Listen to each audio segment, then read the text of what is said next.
आपने बात की स्टेज से भी कि उपराष्ट्रपति जी का पता नहीं है, तो आप क्या कहना चाहेंगे कि उपराष्ट्रपति जी के मामले में इतनी गोपनीयता क्यों बढ़ती जा रही है और वो आजकल कहाँ है? आपको कुछ मालूम है क्या?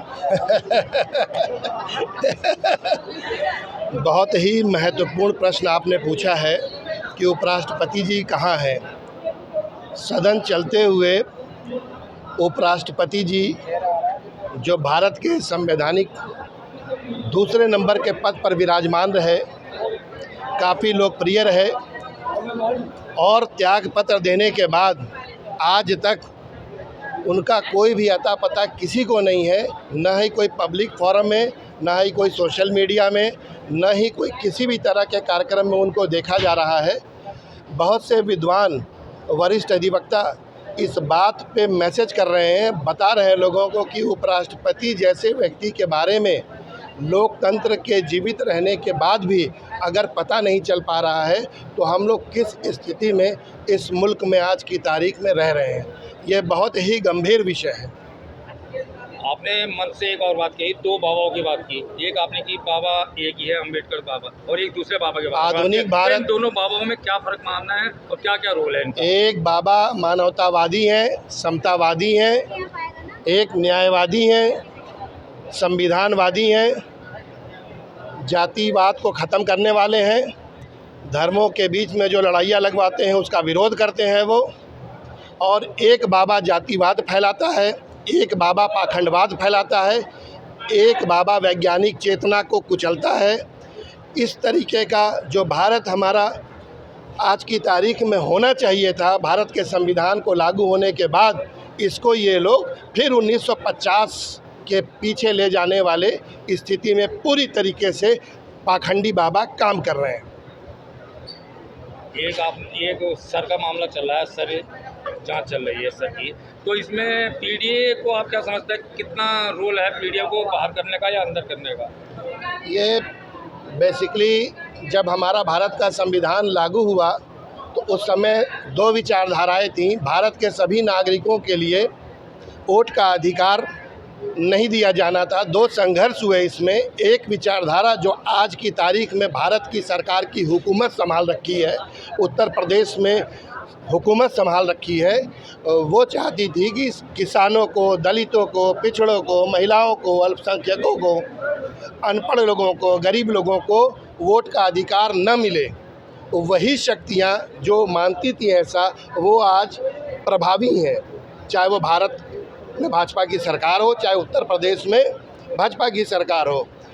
अब जब देख रही है कि लोगों में संवैधानिक चेतना जग रही है, जागरूकता बढ़ रही है, आम आदमी इनकी कारगुजारियों को समझ रहा है, तो जब मिलने के बाद इनकी आबादी जमहूरियत में 90% है इस मुल्क में। डॉक्टर राम मनोहर लोहिया उस ज़माने में 60 और 40 के हिस्से की बात किया करते थे। पीडीए समाज तो हमारा 90% का आबादी है, तो ज़्यादा से ज़्यादा लोग इकट्ठे ना हो, अगर इकट्ठे हो जाएं तो उनका वोट काटो। अभी तो लड़ाई ईवीएम की जारी है, अभी लड़ाई ईवीएम की जारी है। और आप विधानसभा में और लोकसभा के अगर परिणाम को देखेंगे, उसकी सभी सीटों पे समीक्षा करेंगे तो बहुत ही कम मार्जिन से वो कैंडिडेट जो विपक्ष में रहा है, जो भाजपा भारतीय जनता पार्टी का प्रत्याशी नहीं रहा है, उसको ज़बरदस्ती शासन प्रशासन ने असंवैधानिक तरीके से उसको हराने का काम किया है। वो लोग इकट्ठे ना हो, इसलिए वोट काटा जा रहा है। एक आपने अधिकारियों के खिलाफ मुकदमे की बात की थी, ये कहाँ का मामला है, किन अधिकारियों? मेरठ के एंटी करप्शन कोर्ट में मुकदमा दायर हुआ है, क्योंकि कई जिलों की जो भ्रष्टाचार न्यायालय मेरठ में उसका क्षेत्राधिकार है, किया गया है। और ज़रूरत इस बात की है, हम लोग इलेक्शन कमीशन जो भारत की जनता का मातहत है, उससे हम लोग देने की बजाय उससे स्वयं मांगे कि तुम एफिडेविट दो कि जितने भी वोटर लिस्ट तुम्हारे द्वारा बनाए गए हैं वो सही है। तो ये अपराध है, वोट काटना एक अपराध है, कानूनी अधिकार है आपका वोट का मत देना। लोकतंत्र में अगर मत ही नहीं है तो फिर है क्या नागरिक के पास? किन किन लोगों के खिलाफ दायर किया? उसमें जिलाधिकारी, एडीएम, तहसीलदार, एसडीएम, ये सारे अधिकारी आपके, और चुनाव आयोग स्वयं वो अभियुक्त की श्रेणी में हम लोगों ने एक मुकदमा दर्ज कराया। बिजनौर के जी, ये अधिकारी बिजनौर के हैं। बिजनौर में भी होगा, अच्छा, बिजनौर में। यही मैंने मंच से बोला है कि आप लोग ले आइए। वो वहाँ जो मेरठ में हुआ तो मेरठ का अधिकारी है। मेरठ के अधिकारी मेरठ है, अमरोहा है, हापुड़ है, उसका क्षेत्राधिकार वहाँ पे है मेरठ में, एंटी करप्शन कोर्ट में। और आप लोग भी मीडिया के माध्यम से जागरूकता फैलाइए।